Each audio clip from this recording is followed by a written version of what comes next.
I could probably draw Lisa from BlackPink. But can I draw her using only black and pinks? In today's video I've gathered up a black pencil and a collection of pinks. Whether or not some of these count as pink could be debated, but I'll ignore that, because I'm in charge.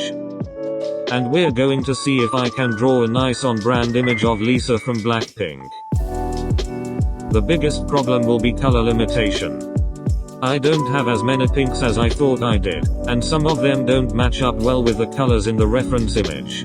So I'll be very limited on options. The early stages are all about finding out which pinks would work in which areas. The background gave me a bit of a chance to figure it out, but as I start on the hair I get a chance to lay down some thicker colors and test things out. I think the hardest part will be making the darker tones by mixing the black with the pinks. If I do it right I can make some nice dark pinks, but it's very easy to go too far and make it too dark, as you'll see occasionally throughout this drawing. Smoothing out the texture was a little tricky. I usually use a white pencil to burnish and blend the colors. But white isn't black or pink, so it was banned. So instead of using white I used a salmon pink. It's the lightest pink pencil I have. It's not perfect but it doesn't affect the color too much, and it helps smooth out the tones nicely. Here's an example of the difference between burnishing with a white pencil and burnishing with the salmon pink. There's a noticeable difference, but it's not too bad. It's definitely usable.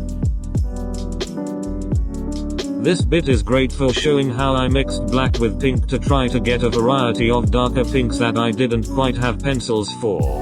I'm trying my best to make a nice dark gradient, and I think it worked quite nicely. The eyes are always important. And they can be difficult when they're this small. Small mistakes can end up looking so much bigger when it's the eyes.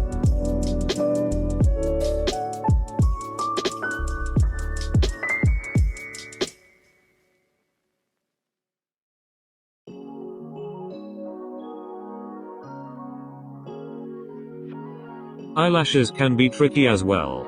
It's easy to make them look too obvious and weird. But these went okay.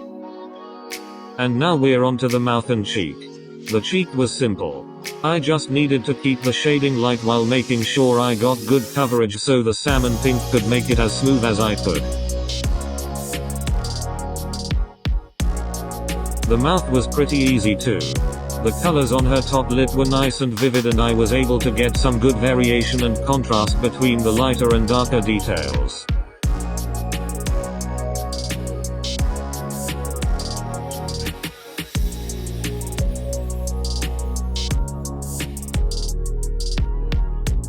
And then the teeth. I hate drawing teeth. But these were actually super easy. Everything just worked pretty immediately. Which is nice. Now things get tense again as we draw the second eye. It's fiddly work. But we get there in the end.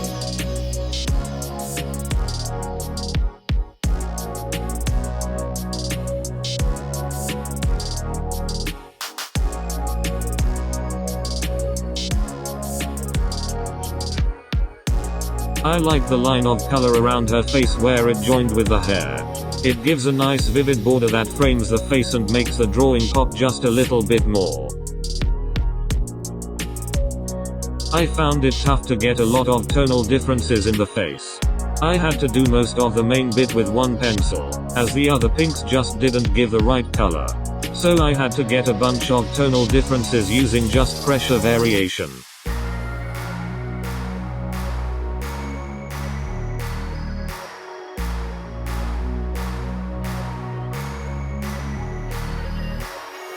You can see how the face texture gets smoother and smoother from burnishing and blending it as I go.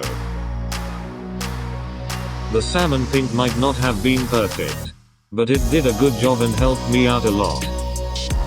The neck's pretty simple and a bit boring, but I'm including it because it's a good example of my color drawing process.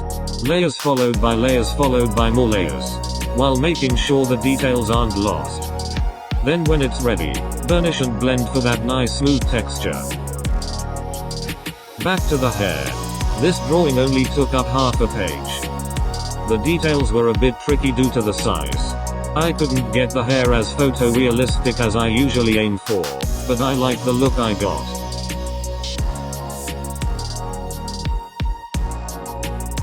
This part of the hair is another good example of how I mix the black with the pinks. Using the black first, I can give it a darker underlayer, then I can layer a pink on top to keep the color vivid.